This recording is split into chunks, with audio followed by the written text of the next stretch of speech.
Story start होता है और हम एक कमरे में बहुत सारे स्नेक को देखते हैं और उसी कमरे में एक लड़की सोई होती है, लेकिन उन स्नेक के आवाज से उसे बहुत ही तकलीफ हो रहा होता है और वो अपने आप को बंधा हुआ महसूस करती है। तभी हम एक व्हाइट स्नेक को देखते हैं जो उसे अपने हाथ से पकड़ उसके ऊपर होता है। फिर वो उस लड़की को किस करने लगता है, जिसे उस लड़की को अपने पैरों में कुछ महसूस होता है और वो हैरान होते हुए सोचती है, ये क्या है और ये इतना गीला और फिसलन भरा क्यों लग रहा है। फिर वो अपने पैरों को देखती है तो वही व्हाइट स्नेक उसके पैरों को जकड़ा हुआ होता है, जिसे देख वो जल्दी से उसे हटाती है, लेकिन वहां पर कोई स्नेक नहीं होता। जिसे वो लड़की बोलती है, मैं तो डर ही गई थी, लेकिन ये तो बस एक सपना था। उसके बाद हम 3 महीने बाद का सीन देखते हैं, जहां वो लड़की एक डॉक्टर से बोल रही होती है, मेरे पीरियड को 3 महीने हो गए हैं, लेकिन वो अब तक नहीं आया है। फिर हमें उसका नाम बताया जाता है, बेजिंग। बैंकिंग बोलती है, क्या मेरी पीरियड रुक गई है? तभी वो डॉक्टर बोलता है, बात वो नहीं है, असल में तुम प्रेग्नेंट हो। जिसे सुन बेजिंग हैरान होते हुए बोलती है, क्या प्रेग्नेंट? नहीं, आपसे जरूर कोई गलती हुई है। मैं तो अभी अभी ग्रेजुएट हुई हूँ और मेरा तो कोई बॉयफ्रेंड भी नहीं है, मैं प्रेग्नेंट कैसे हो सकती हूँ? फिर बेजिंग सोचती है, कहीं ये 3 महीने पहले वाली सपने की वजह से तो नहीं है, लेकिन वो तो बस एक सपना था। डॉक्टर बोलता है, मुझे तुम्हें एक और बात बतानी है। फिर वो डॉक्टर उसे अल्ट्रासाउंड के पेपर को दिखाते हुए बोलता है, अल्ट्रासाउंड से पता चला है कि तुम्हारा गर्भाशय लंबी और घनी धारियों जैसी चीजों से भरा हुआ है। इसके अनुसार हमें संदेह है कि ये स्नेक के बच्चे हैं। जिसे सुन बेजिंग बोलती है, क्या स्नेक के बच्चे? उसके बाद हम रात का सीन देखते हैं, जहां बेजिंग अपने कंप्यूटर में कुछ लिखते हुए बोल रही होती है, मुझे इस पर यकीन नहीं होता। स्नेक के बच्चे? वो तो बस एक झोला छाप है जो मेरा पैसा ठगना चाहता है। लेकिन तभी वही स्नेक का आवाज फिर से आने लगता है। जिसे सुन बेजिंग बोलती है, कौन है? फिर वो दरवाजे की तरफ देखती है, लेकिन वहां पर कोई नहीं होता। जिसे बेजिंग सोचती है, मुझे अभी अभी कुछ सुनाई दिया, क्या मैं जरूरत से ज्यादा सेंसिटिव हो रही हूँ? ये सब तो बकवास है। और बेजिंग वहीं पर सोते हुए बोलती है, कोई इंसान किसी जानवर से कैसे प्रेग्नेंट हो सकता है? कुछ समय बाद बेजिंग को वही आवाजें फिर से सुनाई देने लगती है। जिसे वो अपनी आंखें खोलती है तो उसके सामने वही व्हाइट स्नेक होता है। जिसे देख बेजिंग शॉक होते हुए बोलती है, तुम फिर से? तुम तो वही हो जो मेरे उस अश्लील सपने में थे।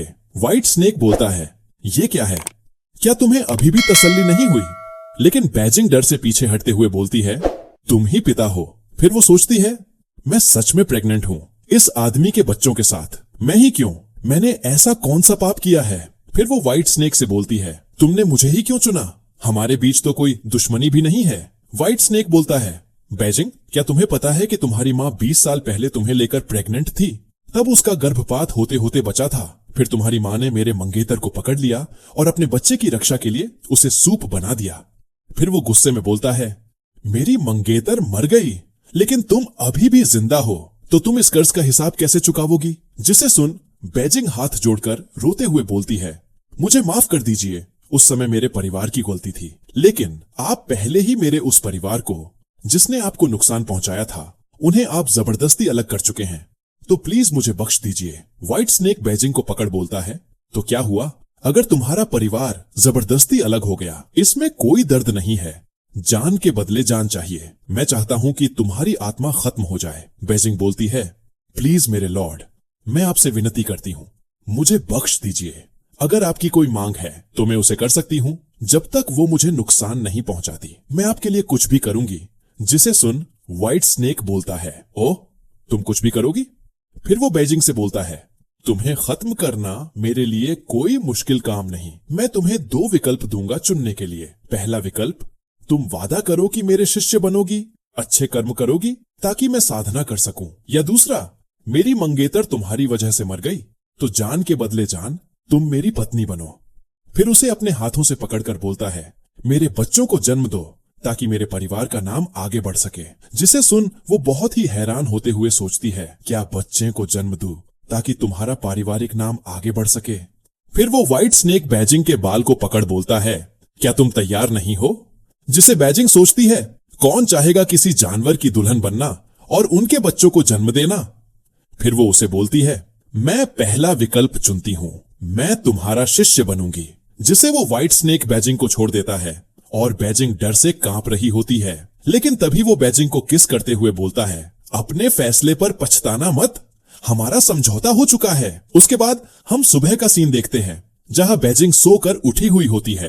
तभी उसे एक मोती दिखाई देती है जिसे देख उसे व्हाइट स्नेक की बात याद आती है। इस मोती का अच्छे से ध्यान रखना, यही इस बात का सबूत है कि मैं तुम्हारा गुरु हूँ और मेरा नाम लियू लॉन्गटिंग है। उसके बाद उस मोती को हाथ में लेकर सोचती है, मॉमी मुझे डर लग रहा है, मुझे बचा लो। उसके बाद हम देखते बेजिंग अपने दादी के साथ बैठकर खाना खा रही होती है। तभी बेजिंग बोलती है, क्या कोई पर्वतों का देवता अपनी पत्नी को ले जा रहा है? फिर उसकी दादी बताती है, कहावत है कि पहाड़ी गांवों में हमेशा आपदाएं आती रहती हैं और गांव वाले उनसे बच नहीं पाते थे। फिर अफवाहें फैली कि ये चिंताएं दूर हो सकती हैं अगर लोग देवताओं को चढ़ावा चढ़ाए। उसके बाद गांव वाले हर 10 साल में 13 साल से कम उम्र की एक लड़की को चुनते थे और उसे पर्वत के देवता से विवाह करने भेज देते थे ताकि गांव पर कोई प्राकृतिक आपदा या बीमारी न आए। ये सब सुन बेजिंग खाना खाते हुए बोलती है, अविश्वास, हम अभी इस सदी में जी रहे हैं जो अब इन पुरानी अंधविश्वासों पर विश्वास नहीं रखते। ये सब प्राकृतिक के कारण है और एक पर्वत का देवता भी इसे कंट्रोल नहीं कर सकता। उसकी दादी बोलती है, भले ही तुम ऐसा कह रही हो, लेकिन वो लड़का बचपन से तुम्हें परेशान करता रहा है ना? और अब वो तुम्हें ढूंढता हुआ आ भी गया है। उस पर्वत के देवता ने मुझे ये सपने में बोला कि अगर हम इस साल परंपरा को नहीं निभाते हैं तो वे गांव नष्ट हो जाएंगे, इसलिए हम इसे नजरअंदाज नहीं कर सकते। जिसे सुन बेजिंग सोचती है, अगर मुझे पता होता कि ऐसा होगा तो मैं दादी को लियू लॉन्गटिंग के बारे में कभी नहीं बताती। फिर वो लियू लॉन्गटिंग के दे गए मोती को पकड़कर सोचती है, अगर ये पहले होता तो मैं इन देवताओं और भूतों की बातों पर बिल्कुल विश्वास नहीं करती, लेकिन अब। तभी उसकी दादी उसे रस्सी से बांधकर बहुत ही प्यार से बोलती है, अब जब तुम्हें उसकी मदद मिल गई है तो मैं निश्चिंत होकर ये मामला तुम दोनों पर छोड़ सकती हूँ। मैंने टिकट पहले ही खरीद लिया है, इसलिए तुम तुरंत जा सकती हो। अगर तुमने पर्वत के देवता को शांत नहीं किया तो वापस मत आना। उसके बाद हम उसी पहाड़ी वाले गांव को देखते हैं जहां पर बेजिंग आती है। तभी बेजिंग को देख एक बूढ़ी दादी बोलती है, यहाँ से भागना नामुमकिन है। हम सभी गांव वालों ने इसी पहाड़ का पानी पिया है और यहीं बड़े हुए हैं और मुझे ये एक एक करके याद है। मेरी एक बड़ी बहन थी जिसे बचपन में ही देवताओं की बलि के लिए चुनी गई थी। फिर वो एक बहुत ही डरावना चेहरा बनाते हुए बोलती है, बड़ों ने उसे पहाड़ पर घसीट कर ले गए और मंदिर में भूखा रखकर उसकी जान ले ली। ये बोल वो उस छोटी बच्ची को पकड़कर रोने लगती है, जिसे देख बेजिंग बोलती है, सब ठीक हो जाएगा, सब अच्छा ही होगा। तभी पीछे से लियू लॉन्गटिंग बोलता है, क्या हमने इस यात्रा पर सहमति नहीं बनाई थी? मैंने वादा किया था कि तुम्हारे लिए एक काम करूंगा और बदले में तुम मेरी मदद करोगी। चिंता मत करो, वो मुझे देख नहीं सकते, इसलिए अगर तुम मुझसे बात करती रहोगी तो उन्हें लगेगा कि तुम पागल हो। मैंने ये नहीं कहा कि मैं तुम्हारी मदद नहीं करूंगा। फिर बेजिंग गुस्से में बोलती है, आखिर इस पर्वत के देवता की असलियत क्या है? लियू लॉन्गटिंग बोलता है, हर देवता आस्था से जन्म लेता है, जितनी गहरी आस्था उतना शक्तिशाली देवता। इस जगह के गांव वालों ने बहुत पहले ही पर्वत के देवता पर विश्वास खो दिया था, इसीलिए अब वो भी मेरी ही तरह एक अस्तित्व में रह गया है। बेजिंग बोलती है, तो क्या तुम उसे हरा सकते हो? लियू लॉन्गटिंग बोलता है, शायद आखिरकार मैं 700 साल से साधना कर रहा हूँ। जिसे बेजिंग गुस्से में सोचती है, तुम पूरी तरह से निश्चित नहीं हो, फिर भी इतना कॉन्फिडेंट दिखा रहे हो। तभी वो बूढ़ी दादी बोलती है, बेजिंग तुम किससे बात कर रही हो? बेजिंग घबराते हुए बोलती है, कुछ नहीं, कोई नहीं है। तभी लियू लॉन्गटिंग उसके पास आकर बोलता है, मेरे पास एक आसान सा योजना है। उस छोटी लड़की की जगह तुम खुद को पर्वत के देवता की दुल्हन के रूप में जाओ और फिर मेरा इंतजार करना, मैं तुम्हें बचाने आऊंगा। बेजिंग बोलती है, लियू लॉन्गटिंग तुम्हें ये जरूर याद रखना चाहिए जब ये सब खत्म हो जाएगा। लेकिन तभी बीच में ही लियू लॉन्गटिंग बोलता है, मैं तुम्हें इसका मजा चिखाऊंगा, सावधान रहो, तुम्हारी ये छोटी सी जिंदगी अब मेरी है। उसके बाद हम पर्वत के देवता का फेस्टिवल के दिन को देखते हैं जहां बेजिंग दुल्हन बनकर जा रही होती है। तभी बेजिंग जाते हुए सोचती है, ये बलिदान समारोह बेहद जटिल और गहरा है। उसके बाद हम उसी पर्वत के देवता का मंदिर को देखते हैं जहां पर बेजिंग बैठकर लियू लॉन्गटिंग की बातों को सोच रही होती है। पर्वत के देवता की नजर से बचने के लिए मैं तुम्हारे साथ ऊपर नहीं जा सकता। ये एक सुन्न करने वाली गोली है, उसे धोखे से खिला देना, इसका असर उसे सुन्न कर देगा। तभी एक धमाके की आवाज आती है जिसे बेजिंग सोचती है, क्या वो आ गया? तभी अचानक से दरवाजा खुलता है और सारे मोमबत्ती बुझ जाते हैं, जिसे देख बेजिंग हाथ जोड़कर प्रार्थना करने लगती है। तभी उसके सामने एक परछाई आती है, जिसे बेजिंग सामने देखती है तो उसके सामने पर्वत का देवता होता है। फिर वो बेजिंग के पास जाकर बोलता है, तो इस बार दुल्हन तुम हो, मैंने तुम्हें बहुत इंतजार करवाया है। और बेजिंग उसे देख सोचती है, ये आदमी ही पर्वत का देवता है। लगता है वो मेरी उम्र का अंदाजा नहीं लगा पा रहा। लेकिन तभी पर्वत का देवता उसे पकड़ बोलता है, तुम्हारे पति के रूप में मैं तुम्हें जल्द ही खाना खिलाऊंगा। जिसे सुन बेजिंग उसे धक्का देकर पीछे हटते हुए बोलती है, इसका मतलब क्या है? क्या तुम मुझे मारने वाले हो? फिर वो अपने मन में सोचती है, ये तो किसी प्राचीन युग का लगता है, फिर भी बात ऐसे कर रहा है जैसे कोई घमंडी सीईओ हो। फिर पर्वत देवता बोलता है, तुम मुझसे डर क्यों नहीं रही? तुम्हारी आंखों में तो आंसू भी नहीं है। बेजिंग शांत होने का दिखावा करते हुए बोलती है, क्योंकि तुम खूबसूरत हो और सुंदर लोगों से कौन डरता है। जिसे सुन पर्वत देवता बहुत ही खुश होते हुए बोलता है, ये तो दिलचस्प है, तो बताओ मेरी कौन सी चीज सबसे सुंदर लगती है? बेजिंग बोलती है, तुम्हारी नाक, आंखें, होंठ सब कुछ अच्छा लगता है। पर्वत देवता हंसते हुए बोलता है, ओह ऐसा है क्या? फिर वो बेजिंग को अपने पास खींच लेता है और उसका चेहरा पकड़कर बोलता है, सिर्फ चेहरा ही नहीं, मेरा पूरा शरीर देखने लायक है। रुको, मैं तुम्हें एक और बड़ा खजाना दिखाता हूँ। और ये बोल वो अपने कपड़े को खोलने लगता है। जिसे बेजिंग बहुत ही ज्यादा हैरान होते हुए बोलती है, माय लॉर्ड इतना चिंतित मत होइए, जब मैं स्वयं को आपको अर्पित कर दूंगी तो मृत्यु से ज्यादा दूर नहीं रहूंगी। मरने से पहले क्या आप मुझे एक खुशी के पल दे सकते हैं? पर्वत देवता अपने कपड़ों को बंद करते हुए बोलता है, तो बताओ तुम्हें अच्छा समय कैसे मिलेगा? बेजिंग उसे वही गोली देते हुए बोलती है, जब मुझे पर्वत पर लाया गया तो मेरी माँ ने मुझे ये चीज दी थी। उन्होंने कहा था कि जब एक जोड़ा वो करता है तो ये एक विशेष पहलू को बढ़ा देता है, अगर आप कर सको तो। फिर उसे वही गोली देती है। जिसे देख पर्वत देवता बोलता है, मुझे कैसे पता चलेगा कि तुम मुझे फंसा नहीं रही हो? बेजिंग उस गोली को अपने मुंह में रखते हुए सोचती है, ये कमबख्त पर्वत का देवता कितना सतर्क है। लगता है मुझे हनी पॉट स्ट्रेटजी अपनानी पड़ेगी। फिर वो पर्वत देवता से बोलती है, मैं ऐसा कैसे सोच सकती हूँ? मेरे पति तो इतने सुंदर हैं, मैं आपसे पहले ही इतना प्यार करती हूँ कि शब्दों में कह नहीं सकते। जिसे पर्वत देवता बेजिंग को नीचे गिराते हुए बोलता है, ऐसे में मुझे आदर पूर्वक पालन करना ही होगा, लेकिन तभी जब मेरी पत्नी भी उसका आधा हिस्सा खाए। और ये बोल उस गोली को अपने मुंह से 2 टुकड़ों में कर देता है और दूसरा टुकड़ा बेजिंग को खिला देता है। जिसे बेजिंग सोचती है, धत्त तेरे की, असर इतनी जल्दी शुरू हो गया, अब मैं हिल भी नहीं सकती। लियू लॉन्गटिंग, तुम कमीने कब आ रहे हो मुझे बचाने? तभी वहां पर लियू लॉन्गटिंग बहुत ही तेजी से आता है और सीधे जाकर उस पर्वत देवता को काट लेता है। जिसे पर्वत देवता बोलता है, ये अनजान कहां से आ गया? मेरी योजना बिगाड़ने की हिम्मत कैसे की? लियू लॉन्गटिंग बहुत ही गुस्से में बोलता है, तुम जो कर रहे हो वो तो बिल्कुल नीचता है, फिर भी उसे नेक काम कह रहे हो। गौर से देखो, क्या तुम मुझे पहचानते हो? पर्वत देवता बोलता है, मैं जानता हूं तुम कौन हो।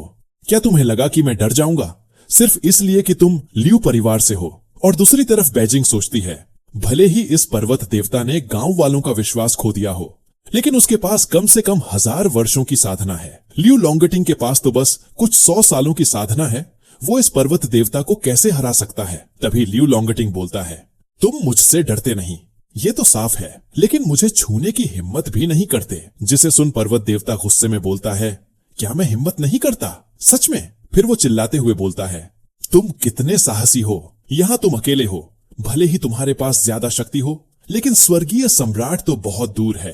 क्या तुम्हें लगता है कि उन्हें तुम्हारा परवाह होगा? लियू लॉन्गटिंग बोलता है, तो फिर क्यों नहीं आजमा लेते? उसके बाद वो दोनों लड़ने के लिए तैयार हो जाते हैं।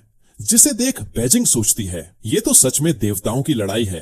तभी लियू लॉन्गटिंग एक मंत्र बोलता है और अटैक करने के लिए अपने पावर को बाहर निकालता है। जिसे देख पर्वत देवता सोचता है, वो कैसी आवाज निकाल रहा है?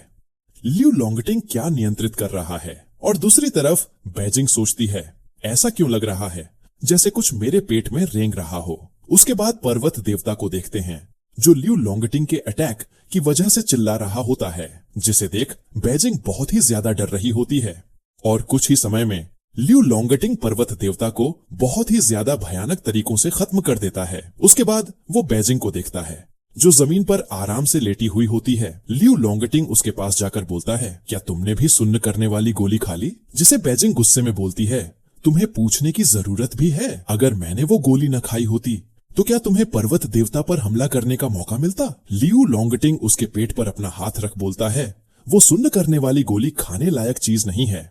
तुम्हारे पेट में मेरे बच्चे हैं, यही तुम्हारा सौभाग्य है कि उन्होंने तुम्हारी रक्षा की, वरना तुम्हारा शरीर भी उसी पर्वत देवता की तरह नष्ट हो जाता। और अगर तुम चाहती हो कि मैं तुम्हें मुक्त करूं, तो तुम्हें मुझे अपना स्वाद चखने देना होगा। ये बोल लियू लॉन्गटिंग उसके ऊपर चढ़ जाता है, जिसे बैजिंग सोचती है, ये बूढ़ा बदमाश, मुझे पहले ही शक था कि इसकी नीयत ठीक नहीं है। लियू लॉन्गटिंग उसके पास जाकर बोलता है, तुम कितनी मुलायम हो, इतना समय बीत गया, क्या तुम्हें मेरी याद नहीं आई? उसके बाद हम सुबह का सीन देखते हैं, जहां बैजिंग मन में ही बोल रही होती है, हे भगवान, मैं तो कल की बात याद भी नहीं करना चाहती, मुझे यकीन नहीं हो रहा वो मैं थी। तभी लियू लॉन्गटिंग उठता है और वो बैजिंग से बोलता है, कैसा लग रहा है? पिछली बार से बेहतर था, उस बारे में अब और कुछ मत कहना। ये बोल बैजिंग कंबल में जाने लगती है, लेकिन तभी लियू लॉन्गटिंग उसका हाथ पकड़ बोलता है, ये तुम्हारा कर्ज है मुझ पर, अगर नहीं चाहती कि तुम्हारा हाल भी उस पर्वत देवता जैसा हो तो सुधर जाओ। ये बोल वो कमरे से बाहर निकल जाता है, जिसे बैजिंग सोचती है, अभी उससे टकराने का समय नहीं आया है, मुझे अभी उसकी बात सुननी चाहिए। अगर लियू लॉन्गटिंग सच में गुस्से में आकर मुझे मार डाले तो सिर्फ सोचने से ही डर लगने लगता है। उसके बाद हम एक बस को देखते हैं, जहां बैजिंग बैठकर सोच रही होती है, मैं इस मामले को अब समाप्त मान सकती हूँ, लेकिन मेरा शरीर इतना ठंडा क्यों लग रहा है? लगता है ये उस पर्वत देवता की दुल्हन बनने के बाद का असर है। उसके बाद हम देखते हैं बैजिंग उस बूढ़ी दादी से बोल रही होती है, मैंने पर्वत देवता का मामला सुलझा लिया है और वो सब झूठ था, अब किसी बच्ची की बलि देने की जरूरत नहीं है। बूढ़ी दादी बोलती है, आखिरकार भगवान ने हमारी प्रार्थनाएं सुन ली, ये बहुत अच्छा है। उसके बाद बैजिंग मन में ही बोलती है, कीमत तो तब चुकानी पड़ती है जब लोगों की इच्छाएं होती है, और जब वो इच्छाएं पूरी हो जाती है, फिर लोग उस कीमत से बचने की कोशिश करेंगे। हर कोई स्वार्थी होता है, चाहे वो देवता हो इंसान। उसके बाद हम देखते हैं बैजिंग अपने दादी से बोल रही होती है, क्या आपको यकीन है कि ये इंसान भरोसेमंद है? अगर लियू लॉन्गटिंग को पता चल गया तो मेरी मौत तय है। दादी बोलती है, यिंगगू की आत्मिक शक्तियां बहुत प्रभावशाली हैं, वो तुम्हें उससे मुक्त करने का रास्ता जरूर जानती होगी। फिर उसकी दादी यिंगगू के पास ले जाती है। उसके बाद हम यिंगगू को देखते हैं, तभी यिंगगू बैजिंग के गले का निशान को देखकर हंसते हुए बोलती है, वो किसी आम इंसान की हरकत नहीं लगती है ना? तुम्हें एक मुश्किल में धकेल दी गई हो और चाहकर भी निकलने का कोई रास्ता नहीं है। दादी बोलती है, मैंने कहा था ना, वो वाकई कमाल की है। बैजिंग बोलती है, मुझे पूरा यकीन है कि आप पहले ही इससे कुछ कह चुकी हो। तभी यिंगगू बैजिंग के पेट को देखते हुए बोलती है, तुम्हारे अंदर ऐसी शक्ति है जो तुम्हें कभी मरने नहीं देगी। फिर वो उसके पास जाकर बोलती है, तुम दोनों के बीच ऐसा बंधन है जिसे आसानी से तोड़ा नहीं जा सकता। बैजिंग हैरान होते हुए बोलती है, अब जब तुम्हें इसके बारे में पता चल गया है तो क्या कोई तरीका है उसे रोकने का? यिंगगू बोलती है, तरीका है तो, लेकिन ये शख्स 1000 साल की साधना कर चुका है, इसे 2 शब्दों में निपटाया नहीं जा सकता। लेकिन बैजिंग बहुत ही खुश होकर बोलती है, अब मैं क्या करूं? यिंगगू बोलती है, अगर तुम किसी धार्मिक और नेक इंसान से शादी कर लो तो शायद उसकी पवित्रता और आस्था की ताकत से लियू लॉन्गटिंग को हराया या काबू में किया जा सकता है। जिसे सुन बैजिंग बहुत ही ज्यादा हैरान होती है और वो लियू लॉन्गटिंग को देखती है, जो उसी की तरफ गुस्से में देख रहा होता है। जिसे बैजिंग डरते हुए बोलती है, ये तो सीधा नरक है, वो हमें दोनों को मार डालेगा और मैं ऐसा नहीं चाहती। यिंगगू बोलती है, अगर तुम वो करने को तैयार नहीं हो फिर तो सिर्फ एक ही रास्ता बचता है। बैजिंग बहुत ही खुश होते हुए बोलती है, वो क्या है? यिंगगू बताती है, अच्छे काम करो और अपनी साधना शक्ति को बढ़ाओ, मजबूत बनो और हालात को पलट दो ताकि तुम उसके कंट्रोल में न रह सको। बैजिंग बोलती है, क्या अपनी साधना को बढ़ाना? यिंगगू बोलती है, बिल्कुल, यहाँ अपना नाम लिखवा लो, इससे तुम्हारी साधना को बल मिलेगा। वैसे मेरे पास कुछ तैयार चीजें हैं, क्यों ना तुम उन्हें आजमा कर देखो, फिर ये मत कहना कि मैंने तुम्हारी परवाह नहीं की। फिर वो उनके सामने बहुत सारा पेपर देते हुए बोलती है, ये कुछ मामले ज्यादा जरूरी है, संपर्क की जानकारी अंदर है, पहले इन्हें निपटा दो। फिर उन्हें बाहर निकालते हुए बोलती है, समय किसी का इंतजार नहीं करता, जल्दी करो और दुनिया को बचाओ नौजवान लड़की। फिर वो अपनी दादी को देखते हुए बोलती है, अब हम क्या करें? और इसी के साथ एपिसोड 1 खत्म होता है। आप कमेंट में बताना कि आपको ये एपिसोड कैसा लगा। मैं इसका एपिसोड 2 जल्दी ही लाऊंगा। तब तक के लिए वीडियो को लाइक और चैनल को सब्सक्राइब कर लो।